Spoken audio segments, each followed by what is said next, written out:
Gelombang panas pengungsi bertahan di kolong metro Prancis. Israel kembali serang Gaza, 7 orang meninggal dunia. Proyeksi cahaya ubah Silver Cave jadi galeri budaya bawah tanah di Cina.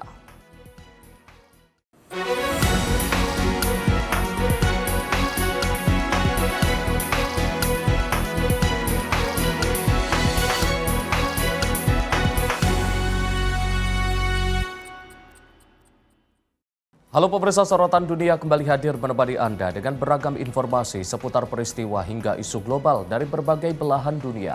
Bersama saya Arif Rifai, inilah sorotan dunia selengkapnya. Pemirsa, gelombang panas yang melanda Prancis memperburuk penderitaan ratusan pengungsi yang tinggal di kamp darurat di Paris. Di tengah suhu yang terus meningkat, mereka berjuang mencari air, tempat berteduh dan harapan untuk memulai hidup baru. Di saat sebagian warga Prancis mencari kenyamanan dari terik matahari, ratusan pengungsi justru bertahan di atas aspal panas di bawah jalur metro layang Paris. Tenda-tenda darurat yang menjadi satu-satunya tempat berlindung dari suhu yang terus meningkat. Salah satu pengungsi asal Guinea mengaku datang ke Prancis dengan harapan mendapat pekerjaan dan kehidupan yang lebih layak. Namun ia mengaku harus tinggal di jalanan dan menghadapi proses administrasi yang sulit serta perlakuan yang menurutnya merendahkan martabat. Laporan pada bulan Juni menyebutkan sekitar 850 pengungsi tinggal di kamp tersebut. Sebagian besar berasal dari Afghanistan, Eritrea, dan Sudan Selatan. Organisasi Dokter Dunia menyatakan 60% di antara mereka merupakan pencari suaka. 20% berstatus pengungsi dan sisanya tidak memiliki dokumen resmi.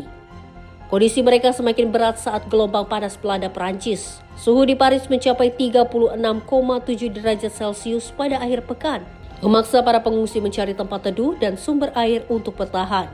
Organisasi kemanusiaan terus menyalurkan makanan, air minum, dan pakaian.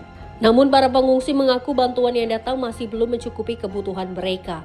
Relawan setempat juga menilai banyak pengungsi membutuhkan tempat tinggal, akses layanan kesehatan, serta pendampingan agar dapat memulai kehidupan baru di Perancis. Tim redaksi Sinpo TV melaporkan. Sementara itu, kota Shenyang di Provinsi Liaoning, Tiongkok Timur Laut dilanda banjir besar akibat hujan deras yang dibawa topan Bavi. Ratusan ribu warga terpaksa dievakuasi, sementara pemerintah mengaktifkan status darurat banjir di seluruh wilayah terdampak. Rekaman drone memperlihatkan jalan-jalan kota Shenyang tergenang air. Puluhan kendaraan terlihat terendam dan ditinggalkan pemiliknya, sementara sejumlah kawasan permukiman dan pusat usaha turut terdampak banjir. Otoritas setempat melaporkan hingga Selasa pagi, lebih dari 365 ribu warga telah dievakuasi di seluruh provinsi Liaoning. Curah hujan tinggi yang berlangsung sejak Minggu malam menyebabkan peningkatan debit sungai dan memperbesar resiko banjir di berbagai kota. Sejumlah wilayah yang terdampak antara lain Shenyang, Anshan, Fushun, Liaoning, dan Tieling. Menurut Markas Pengendalian Banjir dan Penanggulangan Kekeringan Provinsi Liaoning, setidaknya 14 sungai telah melampaui batas siaga banjir. Sungai Hunhe, Qinghe, dan Puhe menjadi beberapa di antara aliran sungai yang debit airnya meningkat tajam hingga melewati ambang peringatan. Pemerintah provinsi mengaktifkan respon darurat banjir di seluruh 14 kota dan kawasan demonstrasi Shenfu, kota Shenyang dan Fushun yang menjadi daerah paling terdampak menaikkan status darurat ke level tertinggi. Di Provinsi Jilin yang berbatasan dengan Liaoning, pemerintah setempat juga menghentikan kegiatan sekolah, transportasi umum, operasional bisnis, dan aktivitas industri di sejumlah wilayah menyusul meluapnya sungai akibat curah hujan yang sangat tinggi. Topan Bavi yang merupakan badai topan ke-9 di Tiongkok tahun ini sebelumnya mendarat 2 kali di pesisir Provinsi Zhejiang sebelum bergerak ke daratan dan membawa hujan lebat ke wilayah utara negara tersebut. Pusat Meteorologi Nasional Tiongkok kembali mengeluarkan peringatan oranye pada Selasa dan memperingatkan potensi hujan lebat serta banjir susulan di sejumlah wilayah dalam beberapa hari ke depan. Tim redaksi Sinpo TV melaporkan. Pemirsa, banjir dan tanah longsor yang melanda wilayah Tenggara dan Timur Laut Bangladesh menyebabkan sedikitnya 51 orang meninggal dunia.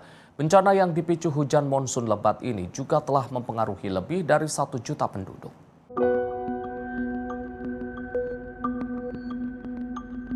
Rekaman video dari wilayah Citagong menunjukkan rumah, jalan dan lahan pertanian masih terendam banjir. Warga terlihat berjalan menembus air setinggi pinggang, sementara lumpur dan puing-puing masih menutupi permukaan saat air mulai surut. Sejumlah warga mengaku belum menerima bantuan pemerintah dan hanya mendapatkan makanan dari organisasi swasta. Mereka juga mengaku kehilangan hasil pertanian, ikan budidaya, serta harta benda akibat banjir. পুকুরে মাছ ছিল তা বাড়িতে এখন গরু আছে, গরুরা খানা টানা দিনে পরে ওইখানে নষ্ট হয়ে গই।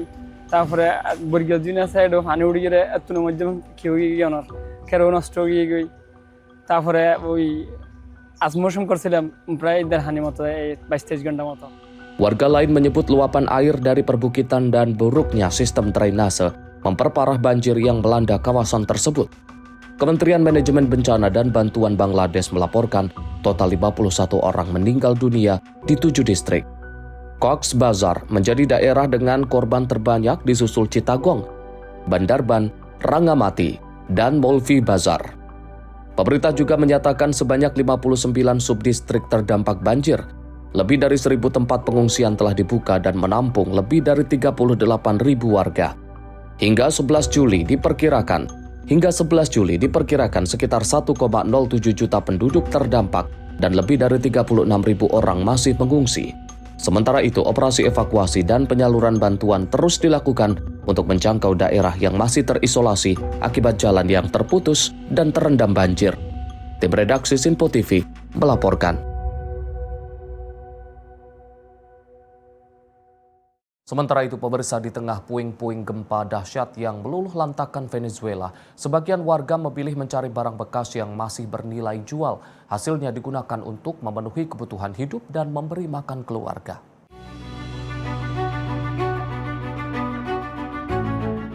Di antara gunungan puing dan sisa bangunan yang hancur, warga tampak menyisir satu persatu material yang masih memiliki nilai ekonomi. Mereka mengumpulkan aluminium, tembaga, besi, serta barang berharga lain yang dapat dijual kembali. Salah satu pencari barang bekas, Simon, mengaku tidak selalu menemukan sesuatu yang bernilai, namun apapun yang berhasil dikumpulkan menjadi harapan untuk membawa pulang uang bagi keluarganya. Dalam pencariannya, ia bahkan menemukan dompet berisi uang kertas dolar Trinidad dan Tobago. Meski demikian, Simon mengaku sedih saat melihat barang-barang milik korban yang kini tertimbun reruntuhan. Menurutnya, kehilangan seluruh harta benda dalam seketika merupakan penderitaan yang tidak diinginkan terjadi pada siapapun. Program Pembangunan Perserikatan Bangsa-Bangsa atau UNDP memperkirakan gempa bumi menghasilkan sekitar 1,2 juta ton puing di wilayah La Guaira. Sementara itu, Kementerian Ekososialisme Venezuela menyatakan lebih dari 6.700 ton limbah padat telah berhasil diangkut ke lokasi pembuangan resmi. Hingga kini otoritas Venezuela melaporkan jumlah korban tewas akibat 2 gempa besar pada 24 Juni telah mencapai 4.561 orang. Lebih dari 16.000 orang terluka, sementara ratusan bangunan mengalami kerusakan dan sebagiannya roboh. Tim redaksi Sinpo TV melaporkan. Kekeringan berkepanjangan memicu krisis pangan di wilayah Karamoja, Uganda. Gagal panen dan kelangkaan makanan dilaporkan telah menyebabkan 16 orang meninggal dunia. Rekaman memperlihatkan suasana duka saat warga memakamkan salah satu korban kelaparan di sebuah makam berlapis batu. Lahan pertanian dan tanaman yang mengering menjadi gambaran nyata parahnya krisis yang melanda kawasan tersebut.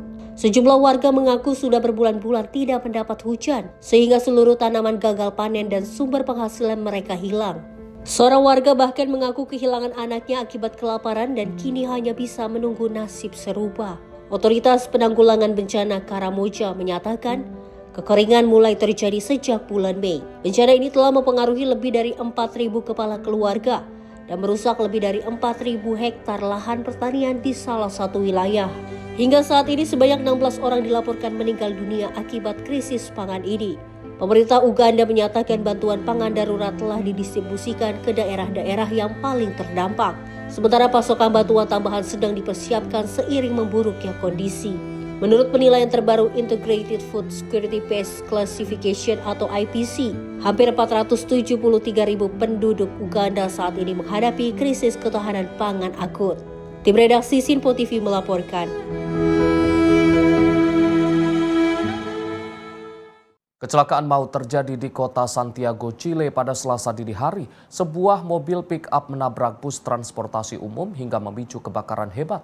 Insiden ini menyebabkan 7 orang tewas dan sejumlah bangunan di sekitar lokasi ikut terdampak.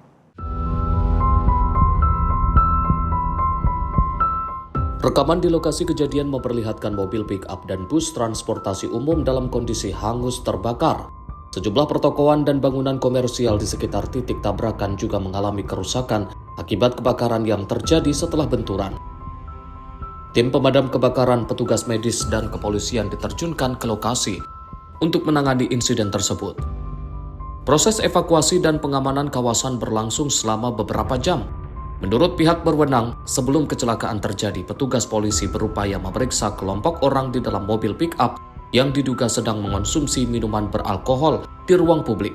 Namun pengemudi kendaraan mengabaikan perintah petugas dan melarikan diri dengan kecepatan tinggi. Saat melintasi persimpangan jalan Franklin dan Santa Rosa, mobil pick-up tersebut dilaporkan menerobos lampu merah dan langsung menabrak bus transportasi umum yang tengah melintas. Pejabat Keamanan Publik Wilayah Metropolitan Juan Andres Barrientos menyatakan benturan keras memicu percikan api yang menyulut bahan bakar kendaraan. Akibatnya terjadi ledakan dan kebakaran besar yang merembet ke sebuah apotek di dekat lokasi kejadian. El suceso en el lugar efectivamente corroborado que esta persona hace caso omiso a la señal pare del semáforo en la intersección de Franklin con Santa Rosa, impacta y colisiona a un bus de la locomoción de red y producto de esto el desplazamiento se produce una chispa que genera la inflamación de la benzina y por proyección y la energía explota en el lugar y impacta a un local comercial de una farmacia donde termina incendiado esto y existen en este momento un catastro de 7 personas, de las cuales 5 de ellas son mujeres y dos hombres. Otoritas setempat menyatakan 7 orang meninggal dunia dalam insiden tersebut. Korban terdiri dari 5 perempuan dan 2 laki-laki yang seluruhnya merupakan warga negara Venezuela. Sementara itu pengemudi bus berhasil diselamatkan oleh tim darurat meski mengalami luka pada bagian wajah. Pihak berwenang menyatakan kondisi stabil dan tidak dalam bahaya. Tim redaksi Sinpo TV melaporkan. 9 anggota dari satu keluarga termasuk seorang bayi berusia 2 bulan tewas dalam serangan kelompok bersenjata di wilayah Riom, negara bagian Plateau, Nigeria. Insiden ini memicu tuntutan warga agar pemerintah segera memperketat pengamanan di daerah tersebut. Rekaman video menunjukkan suasana duka di komunitas Kum dan Werengkem saat keluarga serta warga berkumpul untuk mengenang para korban. Menurut tokoh pemuda setempat, Tenggu Dalyop Ezekiel, 1 orang lainnya mengalami luka dan masih menjalani perawatan di rumah sakit. Warga menyatakan para pelaku melancarkan serangan selama lebih dari 1 jam sebelum aparat keamanan tiba di lokasi. Akibatnya, banyak penduduk terpaksa melarikan diri ke hutan untuk menyelamatkan diri. These incidents when these gunshots started around after 11, before the STF come here, it was almost after 2 hours later. Ketua Komite Pengembangan Komunitas Kum, Kolong Dunpoye juga mendesak pemerintah meningkatkan keamanan. Menurutnya meski wilayah mereka belum pernah mengalami serangan serupa, ancaman di daerah sekitar telah meningkat dalam beberapa waktu terakhir. Negara bagian Plateau selama ini dikenal sebagai salah satu wilayah yang kerap dilanda kekerasan antara kelompok petani dan peternak. Serangan berulang dalam beberapa tahun terakhir telah menelan ratusan korban jiwa meski operasi keamanan terus digelar. Tim redaksi Sinpo TV melaporkan. Jumlah korban terluka akibat kebakaran restoran dan bar di Bangkok, Thailand meningkat menjadi 72 orang dan sebanyak 45 orang dinyatakan hilang.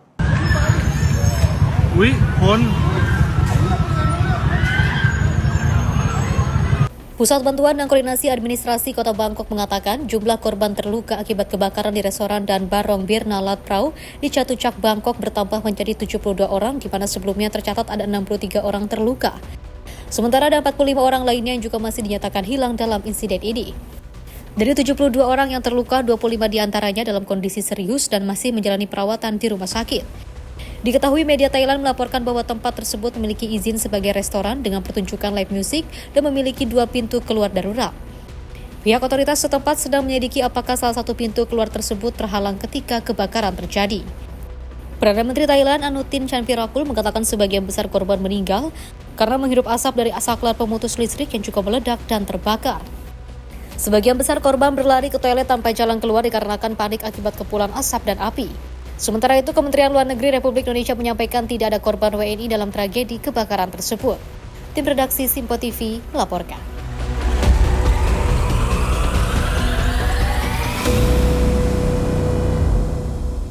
Kita beralih ke informasi lain, pemirsa, sebuah regu pertahanan udara bergerak Rusia yang berlatih menggunakan senapan mesin Yagbi 12.7 berakhir dalam kekacauan hingga menembak nyaris membunuh instrukturnya sendiri. Diduga tak mampu menahan recoil senjata, tentara Rusia yang berlatih pun terlempar ke belakang saat senjata masih memuntahkan peluru sambil berputar. Seorang tentara Rusia yang baru direkrut menjadi sorotan setelah video latihan menembaknya viral di media sosial. Dalam rekaman tersebut, prajurit itu tampak hilang kendali saat mengoperasikan senapan mesin helikopter Yagbi 12.7 yang memiliki daya hentak sangat kuat. Tubuhnya terlempar ke belakang usai menembakkan senjata utama yang dirancang untuk helikopter serang Mi-24 tersebut. Situasi itu nyaris membahayakan personil lain yang diduga merupakan instrukturnya sendiri, lantaran senjata tersebut berputar dan masih menembakkan peluru. Beruntung setelah rentetan tembakan terhenti, instruktur dengan cepat mengamankan senjata, sehingga insiden tidak berkembang menjadi kecelakaan yang lebih serius. Beberapa tentara lain segera menghampiri untuk memeriksa kondisi prajurit tersebut. Belakangan diketahui senjata itu diduga mengalami malfungsi lantaran pemasangan sumbu laras tidak sejajar dengan sumbu rotasi menara. Tim redaksi Simpo TV melaporkan. Pemirsa, Israel kembali serang Gaza, 7 orang meninggal dunia. Simak informasinya usai jeda. Tetaplah bersama kami di Sorotan Dunia.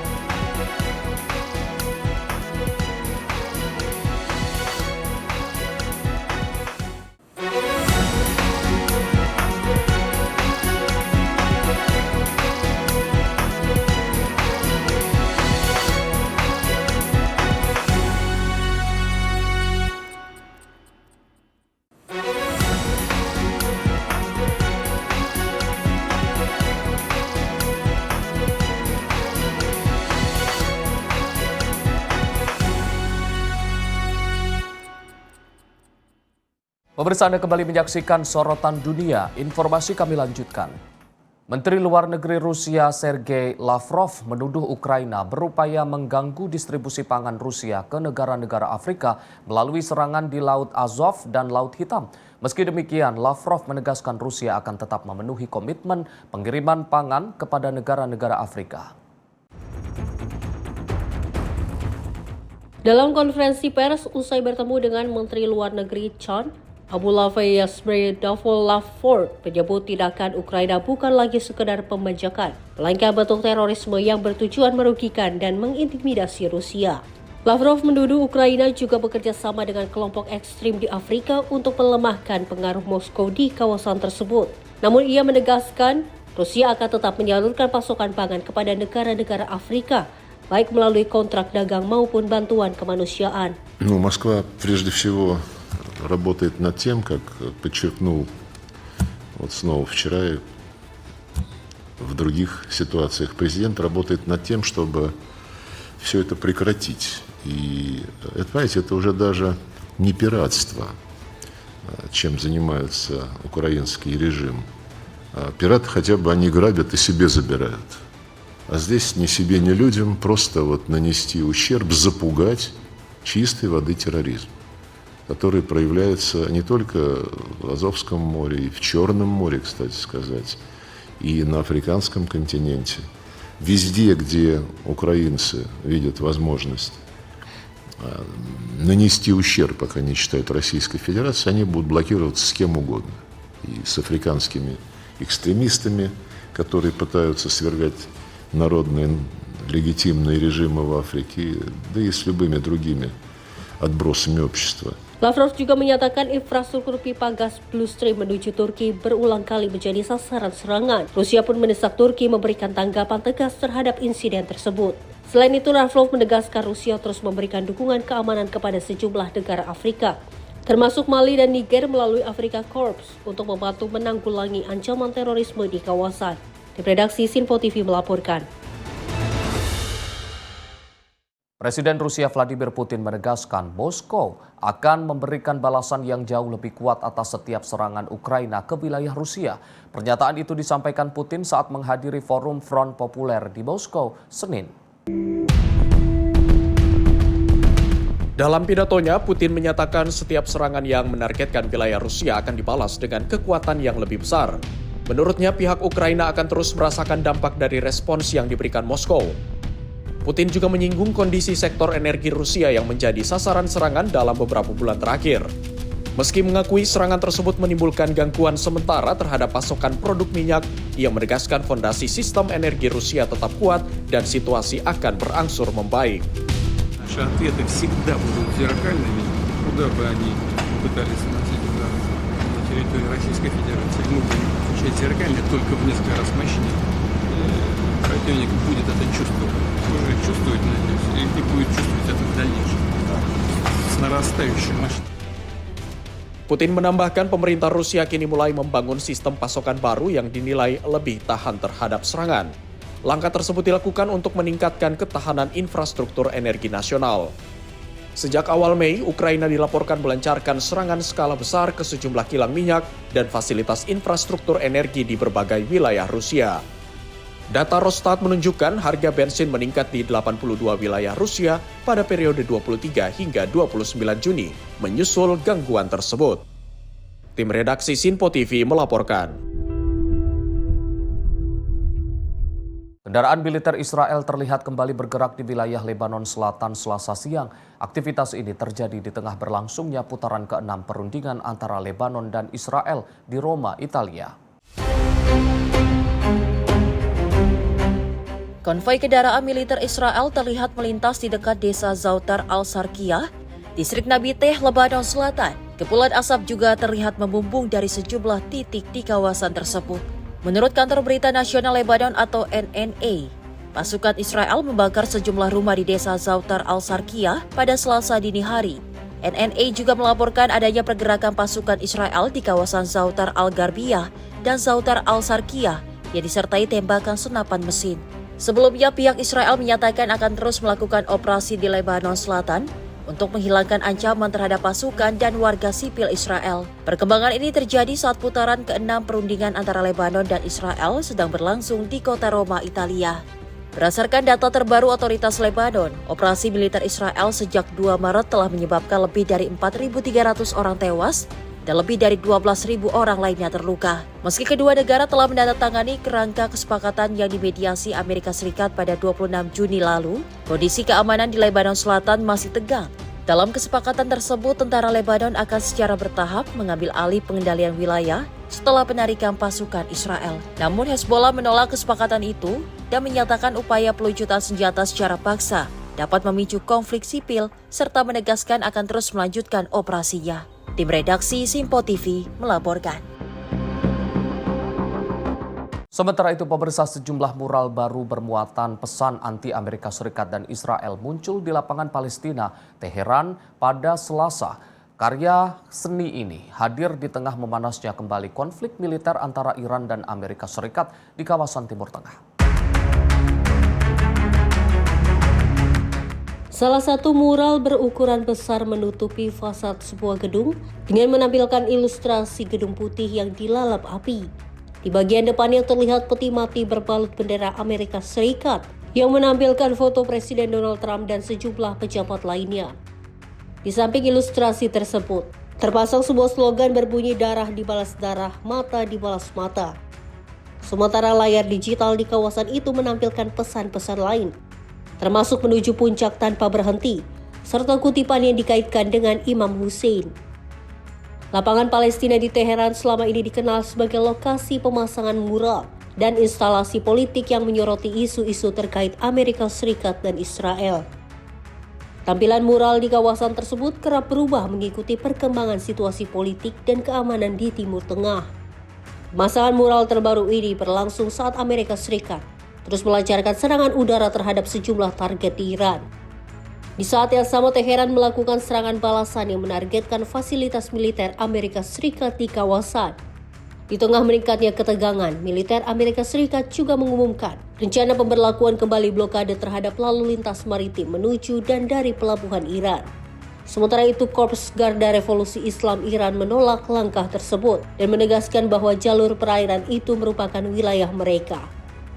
Sebelumnya pada 17 Juni, Iran dan Amerika Serikat menandatangani nota kesepahaman yang mencakup kesepakatan gencatan senjata dan dimulainya putaran pertama perundingan di Swiss. Namun setelah itu kedua pihak saling menuduh melanggar ketentuan dalam kesepakatan tersebut.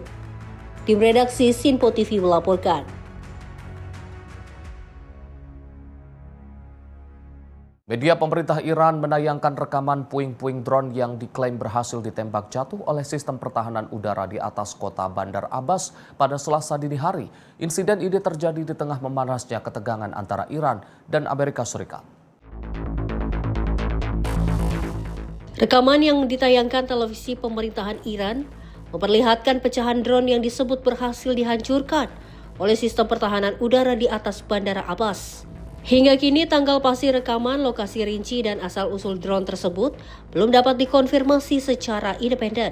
Militer Iran dalam pernyataan mengatakan bahwa sistem pertahanan udara mendeteksi sebuah drone yang disebut sebagai drone musuh pada saat fajar. Drone tersebut diklaim berhasil ditembak dan dihancurkan sebelum mencapai sasarannya. Di sisi lain, Komando Pusat Amerika Serikat atau CENTCOM menyatakan pasukannya telah melancarkan serangan terhadap sejumlah target militer di Iran. Target tersebut meliputi Basra, Chandpahar, Jas, Konarak, Abu Musa, dan Bandar Abbas. Menurut CENTCOM, operasi berlangsung selama 5 jam dengan tujuan melemahkan kemampuan Iran menyerang kapal dagang. Insiden ini menandai malam ketiga berturut-turut serangan militer Amerika Serikat terhadap target di Iran dan wilayah Teluk. Situasi memperburuk ketegangan yang sudah meningkat dalam beberapa hari terakhir. Sebelumnya, Presiden Amerika Serikat Donald Trump membatalkan rencana pungutan keamanan sebesar 20% di Selat Hormuz dan mengusulkan skema kerjasama perdagangan dan investasi dengan negara-negara Teluk. Washington juga menyatakan akan memberlakukan kembali blokade terhadap pelabuhan-pelabuhan Iran yang mendorong harga minyak dunia naik level tertinggi dalam 4 minggu. Sementara itu, Korps Garda Revolusi Islam Iran menegaskan Selat Hormuz merupakan wilayah mereka dan menolak segala bentuk campur tangan asing. Menteri Luar Negeri Iran Abbas Araqchi juga menyindir usulan tarif dari Presiden Trump dengan menyatakan bahwa angka 20% terlalu tinggi. Tim redaksi Sinpo TV melaporkan. Aktivitas kereta barang di Provinsi Golestan, Iran dilaporkan kembali normal setelah jembatan rel Ak-Tahek Khan yang sebelumnya dikabarkan terkena serangan rudal kembali dapat dilalui.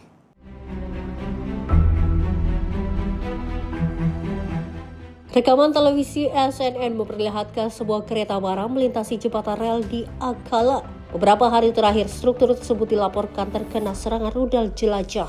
Kantor berita Fars menyebut jembatan Ak-Tahek terkena serangan pada Kamis lalu, namun berhasil dibuka kembali kurang dari 24 jam setelah kejadian.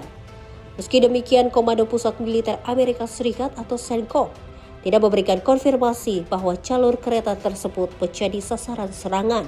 Sebelumnya, CENTCOM menyatakan telah menargetkan puluhan fasilitas militer Iran, termasuk sistem pertahanan udara, gudang rudal dan drone, serta infrastruktur logistik di sepanjang pesisir Iran. Di tengah memanasnya kembali konflik, Amerika Serikat juga mengumumkan pemberlakuan kembali blokade terhadap pelabuhan Iran, yang memicu meningkatnya ketegangan di kawasan Selat Hormuz. Di redaksi Sinpo TV melaporkan.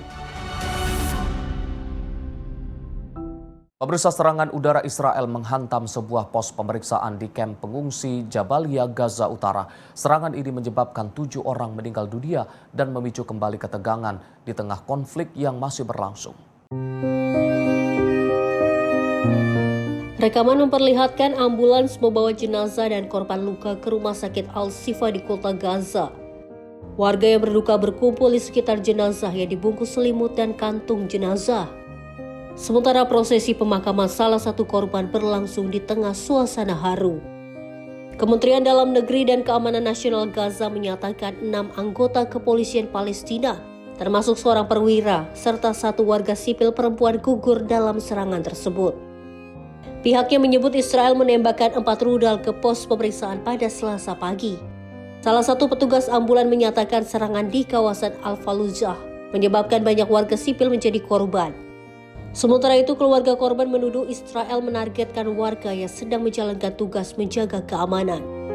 أشار أنه في استهداف منطقة الفلوجة منطقة مدرسة شادي أبو غزال في منطقة الخان تاع الفواكه والخضر في السوق. تم استهداف المواطنين وهناك عدد كبير من الإصابات والشهداء. تم وصولنا لأول ناس للمكان وتم إحضار عدد من الإصابات وإحضار شهيدين معنا في مستشفى الشفاء. وهناك عدد آخر من الإصابات والشهداء باقين في المكان. توجهت سيارات الإسعاف في المؤسسات الأخرى ومؤسسات الصحة للمكان. كانوا قاعدين في المكان متواجدين كلهم عند اليمن السعيد. يعني أجتهم الهواء الغاشم تسمنا بالله وأنت نعم الوكيل فيه ومش عقدهم. 7 استشهدوا هو وزملائه واللي مرق الطريق استشهد كلهم استشهدوا. Di sisi lain, militer Israel mengkonfirmasi melancarkan serangan di kawasan Jabiliyah. Israel mengklaim serangan tersebut menewaskan Mohammed Salem, yang disebut sebagai kepala keamanan militer Batalion Hamas Jabailiyah Tengah, serta sejumlah anggota Hamas lain yang dituduh merencanakan serangan terhadap Israel. Menurut Kementerian Kesehatan Gaza, konflik yang berlangsung sejak 7 Oktober 2023 telah menyebabkan lebih dari 73.000 warga Palestina meninggal dan lebih dari 173.000 lainnya terluka. Di redaksi Sinpo TV melaporkan. Menteri Pertahanan Amerika Serikat Pete Hegseth mengumumkan berakhirnya misi anti-ISIS Amerika Serikat di Irak pada Selasa waktu setempat. Pengumuman ini disampaikan saat menyambut Perdana Menteri Irak Ali Al-Zaidi dalam kunjungan resmi pertamanya ke luar negeri sejak menjabat pada Mei lalu.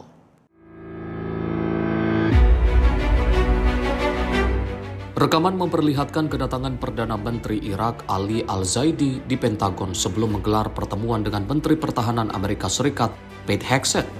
Tayangan juga menampilkan arsip kehadiran pasukan Amerika Serikat selama menjalankan misi militer di Irak. Dalam pernyataannya, Hegseth menegaskan operasi Inherent Resolve akan mengakhiri misi kontra ISIS di Irak sesuai jadwal yang sebelumnya telah disepakati bersama oleh Washington dan Baghdad.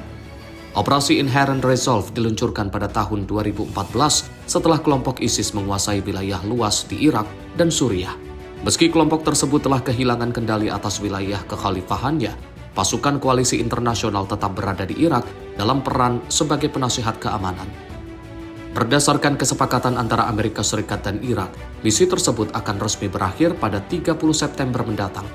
Meski demikian, kerjasama keamanan antara kedua negara akan tetap dilanjutkan melalui kemitraan bilateral. Dalam pertemuan tersebut, Hegseth menegaskan Irak merupakan negara berdaulat yang tidak berada di bawah pengaruh ISIS, Al-Qaeda maupun Iran. Ia juga menyampaikan harapan agar hubungan kedua negara dapat terus berkembang berdasarkan kepentingan bersama. Pertemuan di Pentagon berlangsung setelah Al-Zaidi bertemu dengan Presiden Donald Trump di Gedung Putih. Keduanya membahas berbagai isu hubungan bilateral, termasuk upaya pemerintah Irak menekan pengaruh kelompok-kelompok yang didukung Iran di dalam negeri. Ali Al-Zaidi tiba di Amerika Serikat pada Senin dalam kunjungan luar negeri pertamanya sejak menjabat Perdana Menteri Irak pada Mei lalu. Ia muncul sebagai kandidat terpilih setelah berbulan-bulan kebuntuan politik pasca pemilu parlemen Irak. Tim redaksi Sinpo TV melaporkan.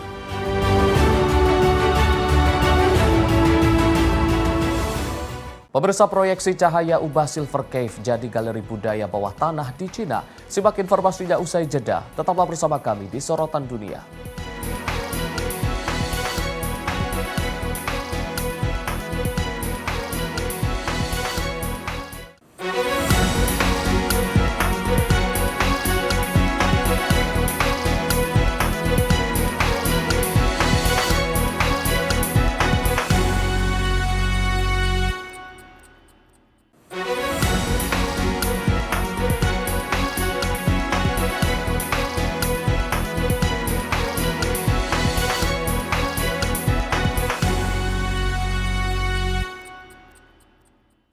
Pemirsa, Anda kembali menyaksikan Sorotan Dunia.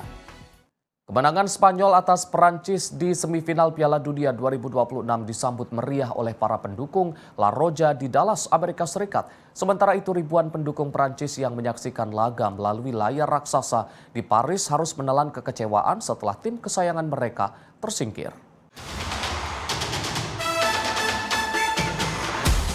Suasana berbeda terlihat di dua kota saat Spanyol memastikan tiket ke final Piala Dunia 2026.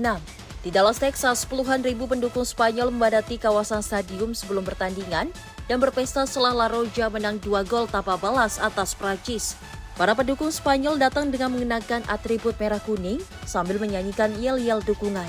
Mereka juga mulai membahas calon lawan di partai final, yaitu antara Argentina atau Inggris. Sebagian fans mengaku lebih menginginkan duel ulang melawan Inggris seperti final Piala Eropa. Sementara yang lain berharap Spanyol menghadapi Argentina demi menghadirkan pertandingan besar di final. Di sisi lain, suasana muram menyelimuti fan zone di Paris. Ratusan pendukung Les Blues yang menyaksikan laga melalui layar raksasa harus menerima kekalahan tim mereka. Banyak fans menilai penampilan Prancis jauh dari permainan terbaiknya dan mengakui Spanyol layak meraih kemenangan. Kekecewaan semakin terasa karena kekalahan tersebut terjadi saat Prancis merayakan Hari Bastille. Spanyol memastikan kemenangan lewat gol Mikel Oyarzabal dari titik penalti pada menit ke-22 dan Pedro Porro di babak kedua. Hasil ini mengantarkan La Roja ke final Piala Dunia 2026, sementara Prancis akan bermain pada perebutan tempat ketiga. Tim redaksi Simpo TV melaporkan. Kabar membanggakan datang dari dunia balap Indonesia. Karar Firhan berhasil mengukir sejarah dengan menjadi juara WSK Euro Series 2026 sekaligus menutup kiprahnya di karting internasional dengan prestasi gemilang.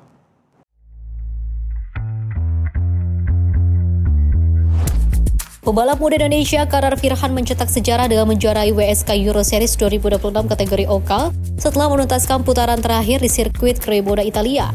Pembalap World Racing itu mengunci gelar meski finish di posisi kedua pada balapan final, sekaligus membekukan waktu putaran tercepat 47.600 detik. Sebelumnya, Karar juga tampil dominan dengan meraih pole position, menyapu bersih seluruh hit race, serta memenangkan balapan pre-final. Pada balapan penentu, Karar sempat memimpin sejak start, namun posisi terdepan direbut Henry Domain dari Inggris di putaran kedua.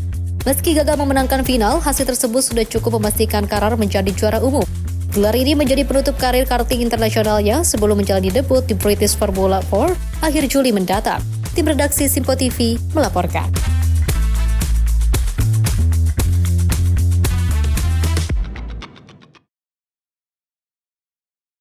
Pemirsa, bursa transfer Manchester United akhirnya resmi dibuka dengan datangnya wajah baru di lini tengah. Setan Merah mengamankan tanda tangan gelandang muda Brasil, André Santos, yang menjadi rekrutan pertama mereka untuk menyambut musim 2026-2027. Manchester United resmi mendatangkan gelandang muda Brazil André Santos dari Chelsea sebagai rekrutan pertama mereka menjelang musim 2026-2027. Setan Merah dikabarkan mengeluarkan dana hingga 50 juta pound sterling dengan Santos menandatangani kontrak hingga tahun 2031 serta opsi perpanjangan 1 musim.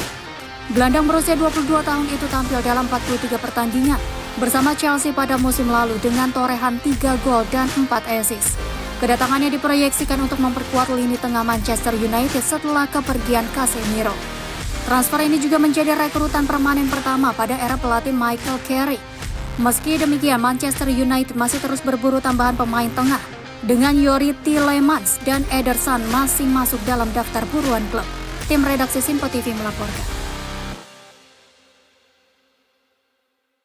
Kita beralih ke informasi lain. Pemirsa, keindahan Gua Silver Cave di wilayah Guangxi, Cina kini tampil semakin memukau berkat pertunjukan proyeksi cahaya dan suara bertema budaya tradisional Cina. Perpaduan teknologi modern dan keajaiban alam ini menjadikan Gua Kars raksasa tersebut menjadi destinasi wisata yang semakin menarik. Seperti inilah proyeksi 3 dimensi berwarna-warni yang menyelimuti ruang-ruang gua yang luas. Stalaktit, pilar batu, dan dinding batu kapur tersorot animasi yang terinspirasi dari seni serta cerita rakyat tradisional Cina. Pengelola wisata memanfaatkan teknologi 3D mapping, pencahayaan dinamis, dan efek suara untuk menghadirkan pengalaman imersif tanpa menghilangkan keindahan alami formasi batu yang menjadi daya tarik utama gua. Para wisatawan mengaku terkesan dengan skala gua dan keunikan bentuk batu yang beragam. Menurut mereka, perpaduan antara keindahan geologi dan pertunjukan cahaya membuat suasana gua terasa lebih hidup dan memikat. Sebagian pengunjung juga mengungkapkan kekaguman bahwa formasi batu raksasa tersebut terbentuk secara alami hanya dari proses tetesan air mineral selama jutaan tahun. Setiap sudut gua dinilai menyajikan pemandangan yang spektakuler. 我感觉还是蛮震撼的，在这么大的岩洞我还是第一次见。然后这里的岩石呢，形态各异，然后我觉得文化氛围做得非常的感觉非常的漂亮，然后非常的奇特。就这玩意儿，几亿年前就直接滴出来这么多东西，我都不知道咋滴的。然后外加这些地方都特别美，什么这个地方。我都想不到这个东西一滴一滴能滴出来这么高的建筑。我之前也是来过类似的，就是说感觉就是每次你就可以看到大自然的那些造化吧，就是说它可以创造出很多这些很美丽的东西。然后呢，再加上这光影的装饰的话，就是更加生动了，就是说你可以看出大自然对大自然的创造力。Silver Cave merupakan salah satu objek wisata karst paling terkenal di kawasan Guilin, Guangxi. Batu kapur di gua ini diperkirakan berusia ratusan juta tahun dengan stalaktit, pilar batu, dan formasi menyerupai tirai yang terbentuk secara perlahan oleh aliran air yang kaya akan mineral. Tim redaksi Simpo TV melaporkan.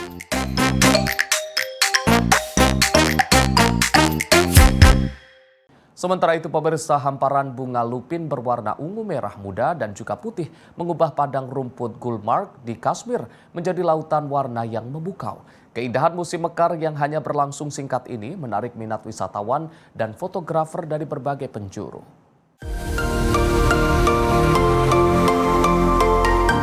Rekaman video memperlihatkan padang rumput Gulmarg dipenuhi hamparan bunga lupin yang mekar lebat.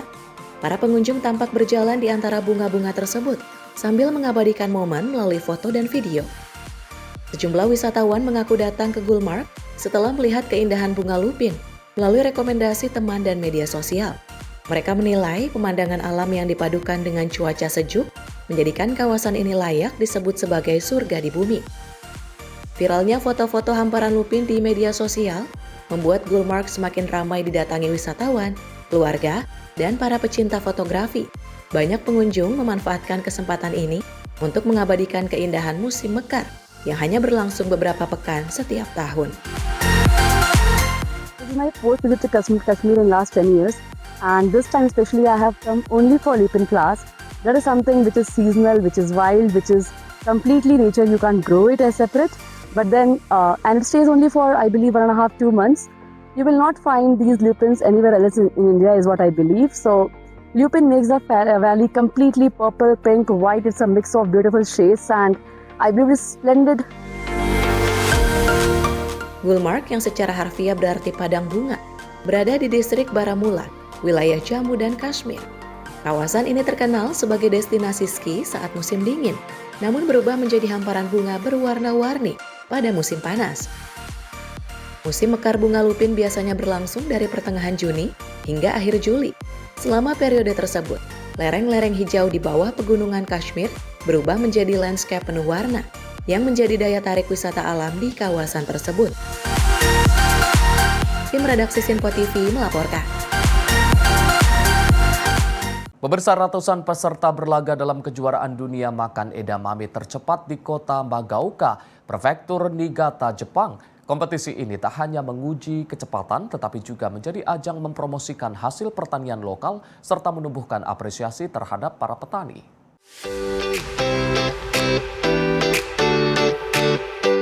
Para peserta berlomba untuk memisahkan biji edamame dari polongnya dan menyantapnya secepat mungkin, diiringi sorak-sorai dari para penonton. Sejumlah peserta tampak mengenakan kostum berwarna hijau untuk merayakan identitas prefektur Niigata yang dikenal sebagai kerajaan edamame di Jepang. Hampir 400 peserta mengikuti kejuaraan dunia makan edamame tercepat yang memasuki penyelenggaraan ke-9 kalinya. Baik peserta individu maupun tim beranggotakan 3 orang diberikan waktu 100 detik untuk menghabiskan edamame sebanyak mungkin. Dalam perlombaan ini, kecepatan saja tidak cukup. Edamame yang tidak dimakan atau terjatuh ke tanah akan mengurangi nilai akhir, sehingga peserta dituntut untuk menjaga keseimbangan antara kecepatan dan ketelitian. Penyelenggara menjelaskan kompetisi ini digagas oleh komunitas petani muda sejak tahun 2016 untuk memperkenalkan edamame khas Nagaoka kepada masyarakat yang lebih luas. Ajang ini juga menanamkan nilai untuk menghargai makanan dan jerih payah para petani dalam menghasilkan panen berkualitas. をいかに早くして食べるかというイベントになりまして、ちょっと変わっている場所は食べ物に対して愛情を持って食べたいっていうのが気持ちがあります。農家の人に感謝したりとか、食べ物に感謝したりするのが大事であって、食べ残しであったりとか落っことしたりするとやめていかれるような大会になっています。 Edamame khas Niigata dipanen saat tingkat kematangannya mencapai 70 hingga 80%. Metode ini dipilih agar rasa gurih alami atau umami tetap terjaga dan menjadi ciri khas produk pertanian daerah tersebut.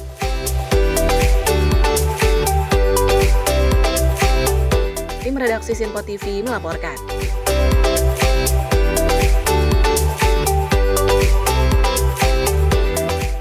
Sementara itu, ribuan ikan langka terus menarik perhatian wisatawan di Provinsi Tan Hau, Vietnam.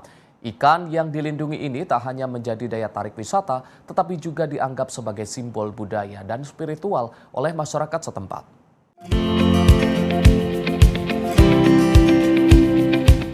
Ribuan ikan langka terlihat memenuhi aliran sungai dangkal di kawasan suci Provinsi Thanh Hoa, Vietnam. Pengunjung berkumpul di tepi sungai untuk menyaksikan ikan-ikan tersebut, bahkan memberi makan dengan daun atau menyentuhkan tangan ke air yang jernih. Menurut pengelola kawasan, ikan-ikan ini memiliki makna spiritual yang mendalam bagi masyarakat lokal. Mereka dipercaya memiliki keterkaitan dengan tanah kelahiran dan menjadi bagian dari kepercayaan yang diwariskan turun-temurun. Hal menarik lainnya, ikan-ikan tersebut disebut tidak pernah meninggalkan sungai, meski musim banjir datang dan aliran air meluap ke permukaan sekitar. Fenomena ini menjadi salah satu alasan yang memperkuat keyakinan masyarakat terhadap kesakralan ikan tersebut. Berdasarkan hasil penelitian, ikan itu diidentifikasi sebagai Spinach barbitis denticulatus, salah satu spesies ikan mas langka yang masuk dalam buku merah satwa terancam punah Vietnam. Pengunjung dilarang menangkap ikan atau mencemari aliran sungai demi menjaga kelangsungan populasinya. Selama bergenerasi-generasi, masyarakat etnis Muong meyakini ikan-ikan tersebut dikaitkan dengan legenda Dewa Ular. Hingga kini, kawasan itu masih menjadi situs budaya penting yang setiap tahun diramaikan dengan festival tradisional untuk menghormati cerita rakyat setempat. Tim redaksi Sinpo TV melaporkan.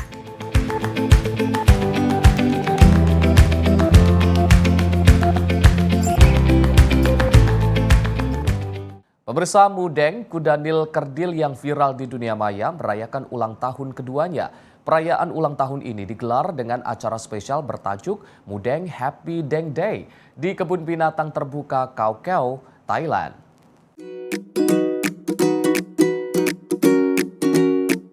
Dalam perayaan ulang tahun keduanya, Mudeng, kuda Nil kerdil yang viral di dunia maya terlihat menikmati kue ulang tahun khusus berbahan buah dan sayuran segar. Mudeng pun terlihat asyik berenang di kolam kesayangannya. Perayaan ulang tahun ini berlangsung selama 3 hari dan dipadati oleh para penggemar setianya. Pihak Kebun Binatang Khao Khao, Thailand menyebutkan popularitas Mudeng yang mendunia telah membawa dampak positif bagi kebun binatang. Salah satunya peningkatan anggaran yang signifikan untuk kesejahteraan satwa dan program konservasi. Bersamaan dengan momen ini, pihak pengelola juga meresmikan eksibisi baru bernama Hippo Village, sebuah proyek yang dirancang untuk meningkatkan perawatan satwa, sekaligus untuk memberikan edukasi konservasi untuk kuda Nil kerdil yang kini mulai terancam punah. Mudeng kini tak hanya menjadi ikon internet, melainkan menjadi simbol dalam mengenalkan pentingnya perlindungan satwa langka. Tim redaksi Sinpo TV melaporkan. Pertunjukan aksi laga bertajuk Russian Fast and Furious memukau ribuan penonton di kota Saint Petersburg, Rusia. Berbagai atraksi ekstrim ditampilkan mulai dari drift mobil berjalan dengan 2 roda hingga kendaraan yang dilalap api.